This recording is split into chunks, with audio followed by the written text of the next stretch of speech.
Soy Fernando Díaz Villanueva, hoy es 7 de agosto de 2016 y esto es La Contracrónica.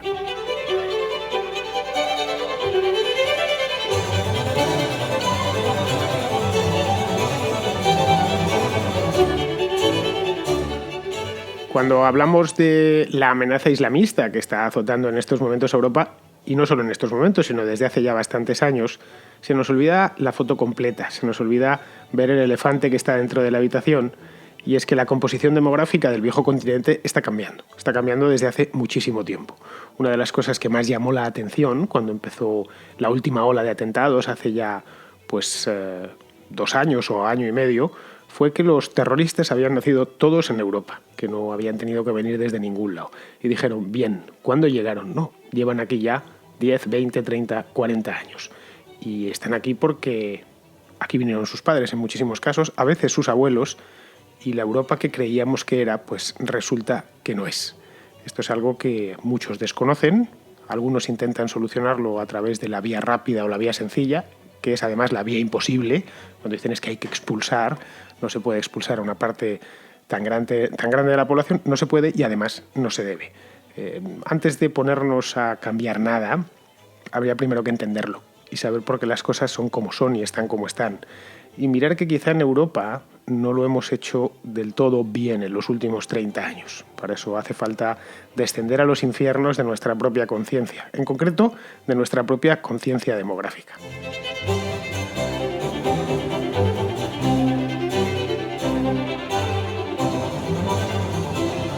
Bueno, supongo que ya sabréis a estas alturas, los que seáis oyentes habituales de la Contracrónica, que la demografía a mí me encanta. Yo soy de los que piensan que en el largo plazo todo es población y recursos, o recursos y población. En el caso de la población es algo que tenemos muy a la vista. Cuántos somos y quiénes somos.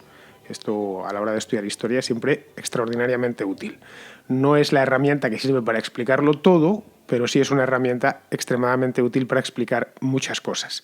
Bien, hoy para hablar de la demografía europea, o mejor dicho, de el invierno demográfico que atravesamos, esta expresión de invierno demográfico no me la he inventado yo, la tenemos desde hace mucho tiempo, me he traído al Faso, a quien ya conocéis, a Ricardo Faso, que sí que sabe de estas cosas. Entonces me había dicho el otro día que tenía unos datos espectaculares que he encontrado por internet, ahora os dará la dirección para que podáis mirarlo. No nos inventamos nada, no penséis, nosotros no tenemos agenda, más allá del puro descubrimiento de la verdad, en el que a través de estos datos se puede hacer una radiografía demográfica bastante exacta de lo que es Europa hoy, que nos ayuda, por cierto, a explicar por qué estamos como estamos y cómo podremos llegar a estar dentro de 30 o de 40 años. Muy buena, Faso. Hola Fernando, ¿qué tal? Bueno, un saludo a los oyentes también. Me has estado explicando, bueno, me las está enseñando. Antes de nada, vamos a ver dónde está, porque la gente esto es un podcast y la gente se lo mira. Bueno, a ver, yo creo que es interesante el estudio que ha hecho la Pew Research, Pew Templeton creo que se llama, que es una agencia no partidista de estudios, estas que están en Washington y demás, que hace un montón de estudios de muchas cosas y que tiene un análisis que yo creo que va actualizando de manera frecuente con todas las encuestas y estudios que hace sobre el tema, digamos, religioso. No desde un punto de vista de la fe, sino sobre un punto de vista de pues, las tendencias globales con respecto a las religiones y su impacto social. Esto pues está evidentemente de actualidad, esto la gente lo lleva haciendo mucho tiempo, pero está de actualidad, pues como sabemos, por el tema pues, del Islam, ¿no? Que yo creo que está todas las semanas en los periódicos y en las televisiones, infelizmente, por todo este tema de los atentados y guerra y demás sucesos luctuosos, ¿no? Y bueno, pues la persona que quiera ver los datos en detalle, pues puede puede buscar en internet Pew Research Center y encontrará una pestaña que pone Religion. Bueno, Pew es P-E-W. Correcto, P-E-W. Y allí pues tiene un montón de información y lo que tiene muy interesante es una sección que se llama Data Explorer, donde puedes manipular los datos de manera interactiva pues para investigar, ¿no? Entonces, yo creo que es una buena fuente y que yo creo que nos puede ayudar a entender un poquito pues, lo que son las tendencias generales, ¿no? de de lo que está sucediendo en el mundo y en Europa, que digamos lo que más nos puede preocupar a nosotros, ¿no? Bueno, de esos datos, a mí lo que me ha llamado la atención cuando me los estabas enseñando en el ordenador era el escenario que traza con las proyecciones actuales de población para el año 2040-2050. Es decir, lo que estamos ahora mismo es entrando poco menos que en el vestidor, que en el recibidor de la casa. A partir de aquí, lo que vemos va a ir a más. Es decir, cada vez va a haber menos franceses tal y como entendemos el francés, españoles, alemanes, británicos, etcétera, y la población de Europa va a ir siendo sustituida a lo largo del próximo siglo. Sí, eso es un poco la profecía, ¿no? Evidentemente todo esto son proyecciones, los procesos sociales no se puede hacer ninguna previsión exacta, pero bueno, sí se puede de alguna manera ver un poco las tendencias si todo sigue más o menos como ha ido en los últimos tiempos. Yo creo que lo interesante del estudio de Pew es que utiliza la religión, pero aquí no tenemos que entender la religión en un sentido de proxy de otras muchas más cosas, ¿no? En el fondo, pertenecer a un grupo o a una religión no deja de ser una señalización, ¿no? Bueno, quien haya estudiado la teoría evolutiva de las señales, ¿no?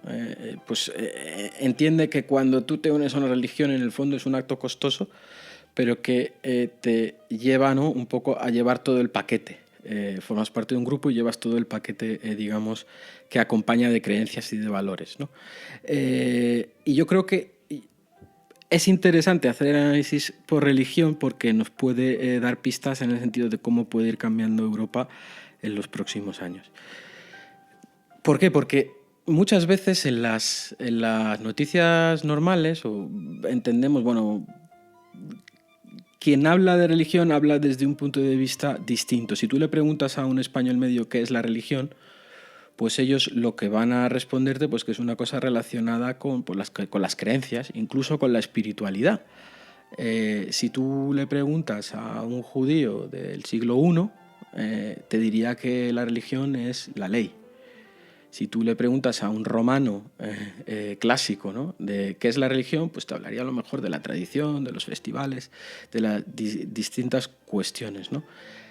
Si le preguntas a un salafista qué es la religión, posiblemente te va a sonar más a política, a ideología. Con lo cual al final estamos comparando cosas diferentes cuando hay mucha confusión con todo este tema. Entonces, ¿qué está ocurriendo? Está ocurriendo que la composición demográfica en términos de religión y entender religión como ese proxy, ¿no?, que va acompañado de un conjunto de cosas, puede cambiar socialmente lo que es la Europa que hemos conocido hasta ahora. Bueno, sobre los datos propiamente, los que me has pasado, ya sabéis, lo tenéis en pewresearch.org. Os lo hablo lo digo así en pronunciado a la nuestra, para que lo encontréis bien. Si buscáis Pew Research Europa o Europe Religión, os aparecerá esto. Bien, hay un mapa muy ilustrativo en el que se ve a día de hoy la foto fija, el porcentaje de musulmanes que hay en todos los países europeos. El país que más tiene es Bulgaria, aunque por razones históricas, no tiene nada que ver con... cerca del 20%. Sí, no tiene nada que ver con Bulgaria, como supongo que muchos de vosotros ya sabréis, fue parte del Imperio Otomano hasta hace poco más de 100 años y se quedó una comunidad turca muy grande. No es el Islam del que estamos hablando en Occidente ahora mismo. Dejando a un lado las minorías que puede haber en Bulgaria o que hay en Grecia, esas minorías que estaban ya allí, las de Europa Occidental, donde prácticamente no había musulmanes hace 50 años, simplemente, pues nos encontramos con que en Francia, por ejemplo, el 7,5% de la población es musulmana. O se declara como tal, que en Alemania es el 5,8%, en el Reino Unido el 4,8% y en España el 2,1%. El país que menos musulmanes tiene, curiosamente, es Polonia, que es el 0,1%, menos de hecho del 0,1%. Es una población puramente testimonial. Bien, esto va a ir a más, entre otras cosas porque la población no es una foto fija, es una película. Esto no se va a quedar así todo el siglo. Y ahí habría que ir a las tasas de natalidad, bueno, a las de fecundidad propia de cada una de las comunidades. Por tomar un ejemplo, en Francia, los datos demográficos de lo que llaman el Total Fertility Rate en demografía, que es la esperanza matemática de los hijos que tiene una mujer, aproximadamente es en torno a 3 en el caso de los musulmanes y el 2,1 en el caso de los cristianos. Y lo que en estas encuestas llaman unaffiliated, que sería gente que pasa de esto, que no se declara, bien sea ateo, bien sea agnóstico, o bien directamente le da igual, o sea, lo que es la sociedad europea a la que estamos acostumbrados, ¿no? De gente que la religión no es una cosa importante, ¿no?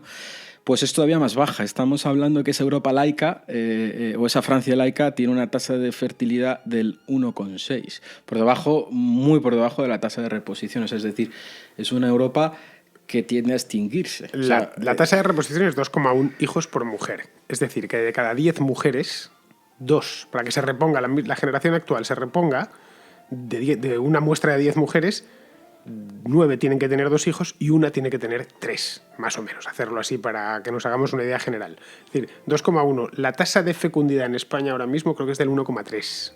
Sí, en España es muy baja.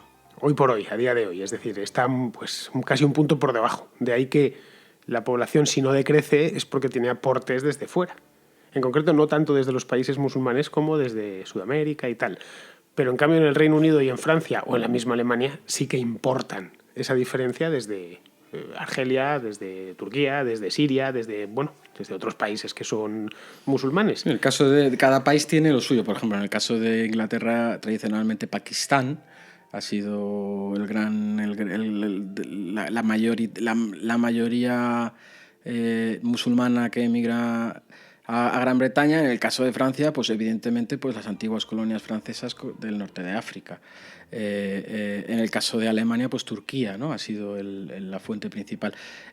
Ahora con el caso de Siria, que vemos con la guerra, pues se han registrado, yo creo que es una noticia de estos días, casi una cifra récord de peticiones de asilo, más de 1 millón de peticiones de asilo en este verano, en 2015 en Europa.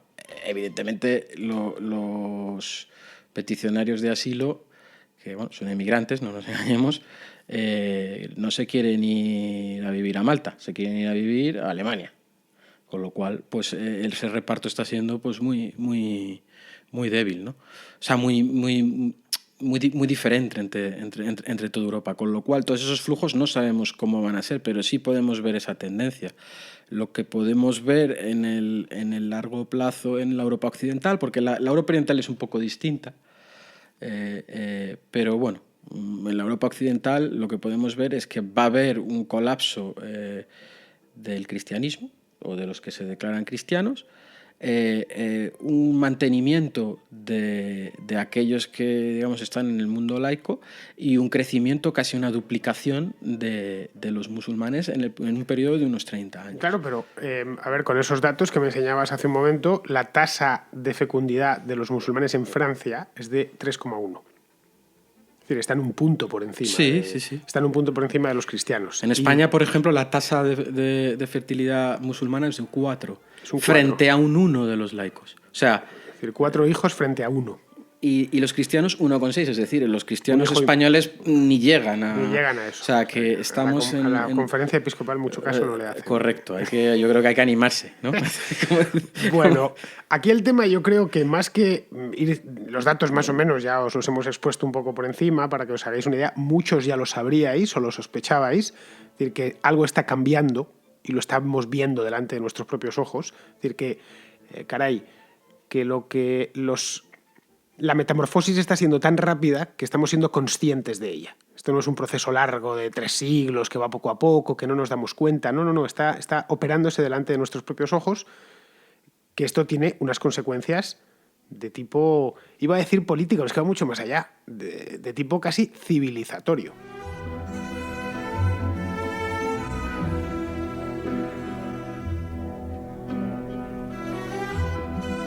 Una de las preguntas fundamentales que uno se hace cuando ve los datos fríos, porque ni yo, ni el Faso, ni nadie puede parar ya lo que es evidente. Es decir, los europeos no tienen hijos, o mejor dicho, no tenemos hijos, y en cambio yo sí. Punto, no hay más. Lo acaba de decir el Faso antes de la música. Los musulmanes españoles tienen 4 hijos por mujer y los laicos españoles tienen 1,6. No, sí, Uno. un 1. Sí. Según este estudio, a ver, La estos cosa son está, estimaciones, la cosa está clara, pero... más o menos. Es decir, una de las dos comunidades va a terminar prevaleciendo sobre la otra, por una cuestión de número. No hay más vuelta de hoja, ya está. Entonces, esto tendrá unas consecuencias y unas derivaciones de tipo político, a corto plazo y desde luego a largo plazo. Es decir, la España, la Francia, la Alemania del siglo XXII será muy distinta a la que conocemos hoy. No tiene por qué ser peor, ojo. Pero no, sí aquí muy no hay un distinta. juicio de valor correcto. O sea, lo que aquí estamos describiendo es el hecho puro y duro de la demografía. Esto no se puede cambiar. Otra cosa es que te guste más o te guste menos. Esto ya es una cuestión que cada uno lo adapta como quiere. Pero que va a tener consecuencias, yo creo que es obvio, especialmente por la velocidad. Cuando hay un proceso de 500 años de cambio demográfico, el que llega y el que pertenece, digamos, a ese grupo 6, 7 generaciones después ya no es el mismo. Aquí el cambio se puede producir en el periodo de a lo mejor 2 generaciones. Con las longevidades que ahora manejamos es posible, ¿no? El cambio sustancial en la dinámica social. Una cosa que es un poco contraintuitiva en el cómo son los flujos sociales o los cambios sociales, que además nuestro sistema político basado en la democracia, basado en el consenso, basado en las mayorías, nos engaña también, es pensar que, bueno, hasta que en Europa no haya un 60%, digamos, de musulmanes y además esos musulmanes sean de corte, digamos, extremista, no pasa nada porque va a haber una mayoría que laica o cristiana, como queramos verlo en cada uno de los sentidos, que va a ser mayoría y que son los que van a todavía mantener el orden antiguo. Eso no es verdad. Los cambios sociales se producen o sea, un pequeño porcentaje de gente puede tener una gran influencia. Cuanto más cabezón y más intolerante sea ese pequeño porcentaje de gente, más influencia tiene. Especialmente cuando en el otro lado tienes gente que le da igual. No sé si me explico. Esto, yo creo que Taleb lo ha contado. Esto viene un poco de las ciencias de la complejidad. Hay un matemático que se llama Serge Galam que ha estudiado esto de cómo las opiniones y las decisiones políticas se transmiten en la sociedad. También vale para cómo se extiende un bulo, cómo se extiende una mentira dentro de la sociedad. Estos modelos que se utilizan para un poco simular cómo son los cambios en la sociedad.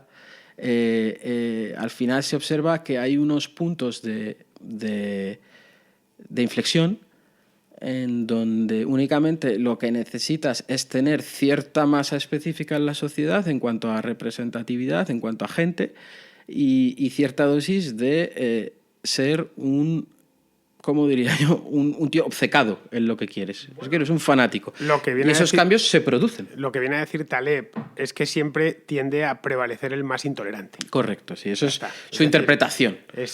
Tiende a prevalecer la minoría intolerante porque, sobre todo cuando a la otra le da igual, cuando la otra es tolerante. Él pone el ejemplo de la comida kosher. Sí, el ejemplo más práctico para entenderlo es los cacahuetes en los aviones. Ya no hay cacahuetes en los aviones. Porque hay gente que es intolerante a los cacahuetes que se plantó y dijo, no, esto es un riesgo tal, y como a la otra gente le da igual, bueno, pues me dan galletas, pues me da igual. Eso también porque las aerolíneas ya no dan nada. Bueno, pero pero lo de la comida, por ejemplo, la comida kosher o halal o las dietas especiales, un ejemplo claro. ¿Qué digo yo?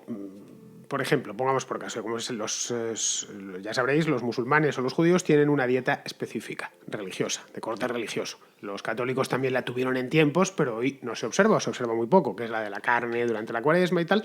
Bien, pongamos por caso que el porcentaje de población musulmana observante y practicante, es decir, que en los musulmanes, la comunidad musulmana de Europa no se observa el proceso de secularización que se ha observado en la comunidad cristiana, y siguen observando dentro de 100 años o dentro de 80 años, ellos nada más quieren comer carne sacrificada al estilo halal.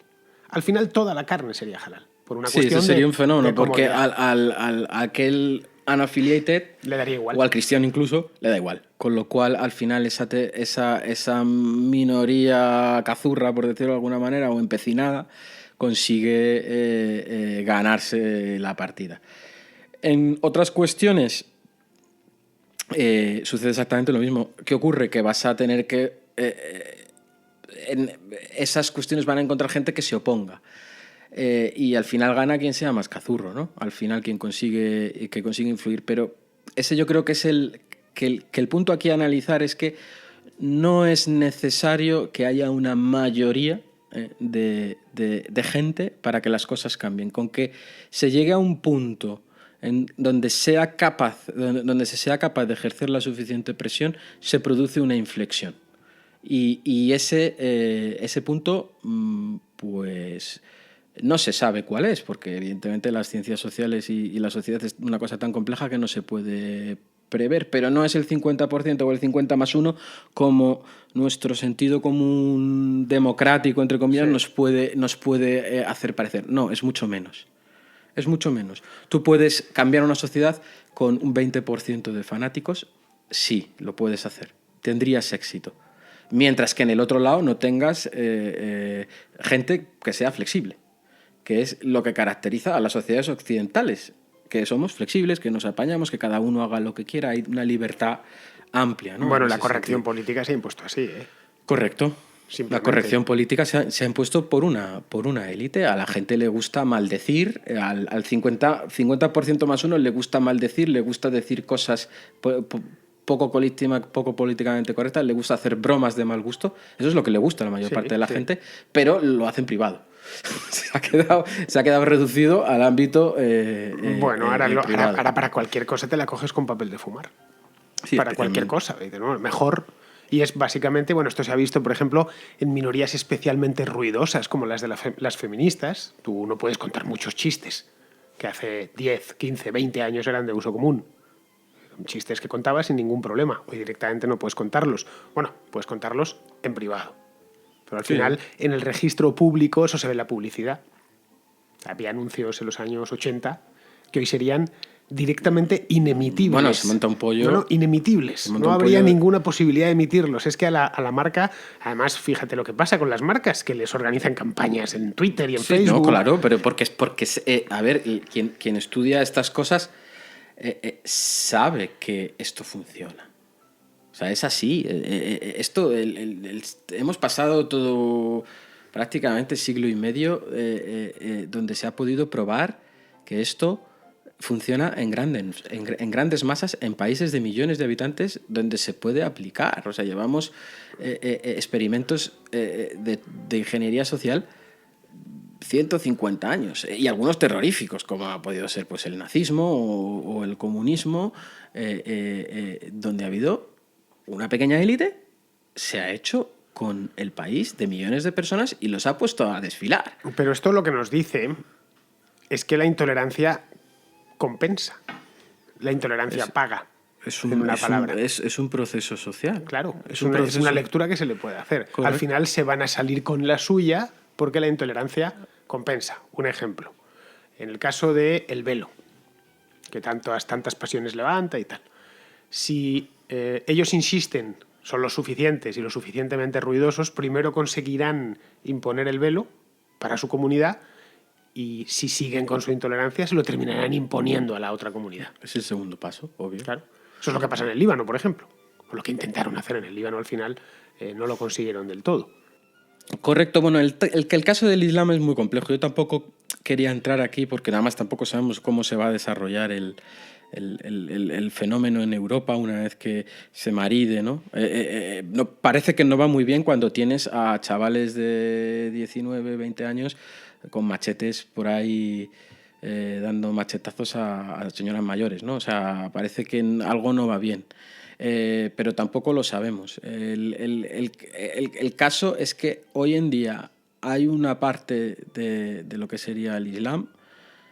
Muchos acusan pues al salafismo y demás. Bueno, yo la verdad no lo tengo tan claro exactamente porque ves los iraníes que en teoría son chiitas y también están tirados al monte con una Bueno, yo visión... creo que lo que hay es una guerra civil dentro del Sí, Islam. no, total, la lleva habiendo mucho tiempo. En toda regla. La lleva habiendo mucho tiempo y no han parado. El tema del Islam es muy complejo y meterse a opinar sobre esto pues es muy complicado. Lo que está claro es que hay un revival, por decirlo de alguna manera, un resurgimiento, ¿no? En el estilo decimonónico de la tendencia absolutista en el Islam. Yo creo que es un hecho.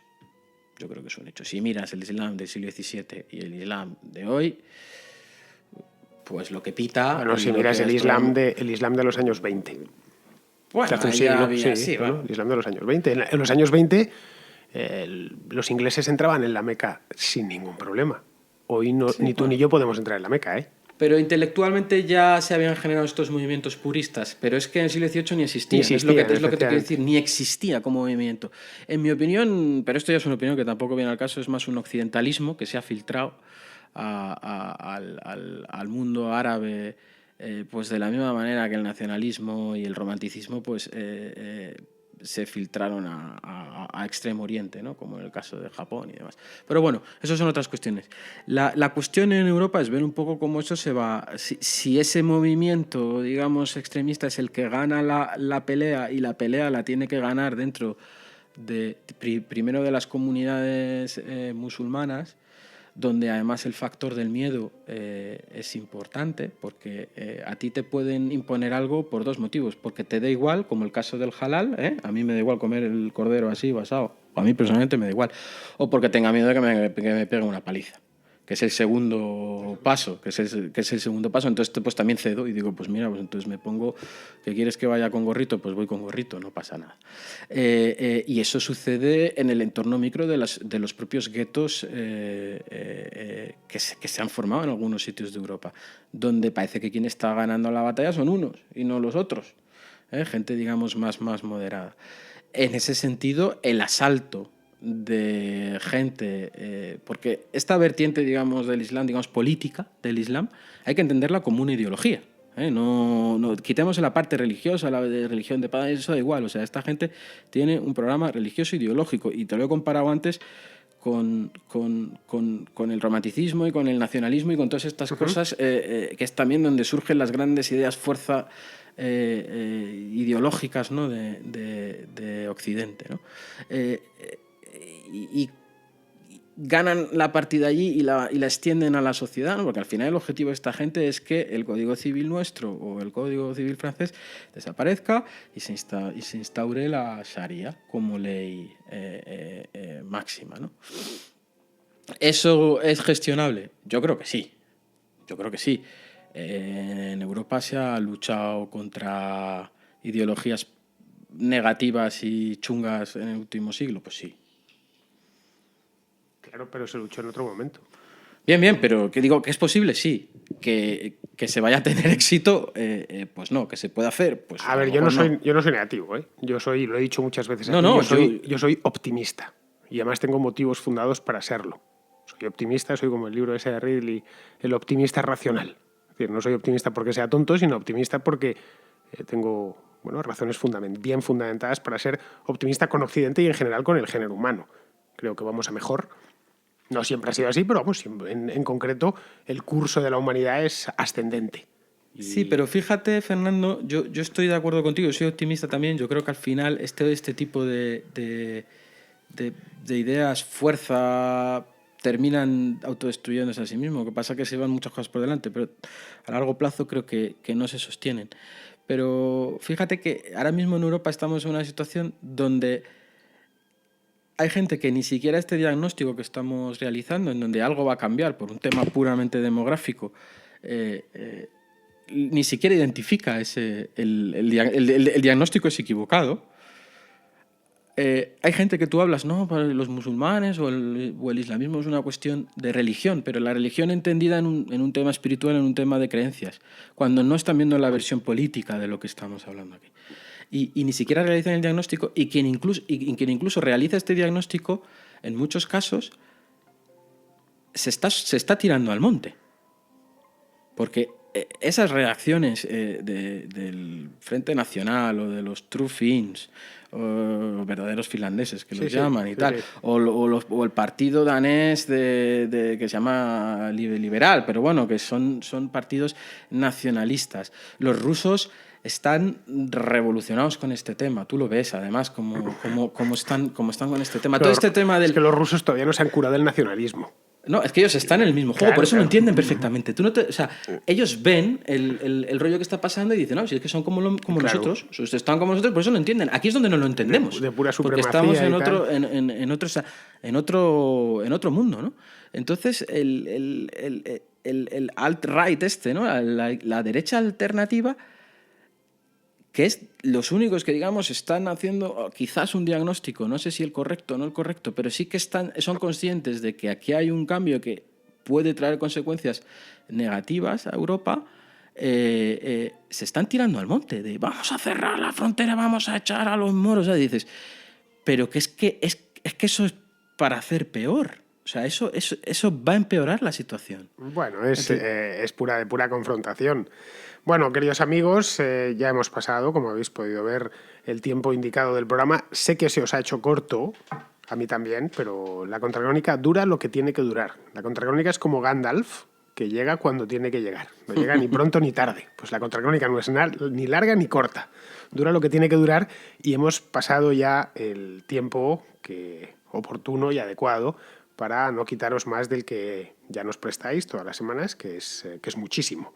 Muy bien, queridos amigos, pues con esto terminamos. Faso, despídete. Pues nada, un saludo, sí.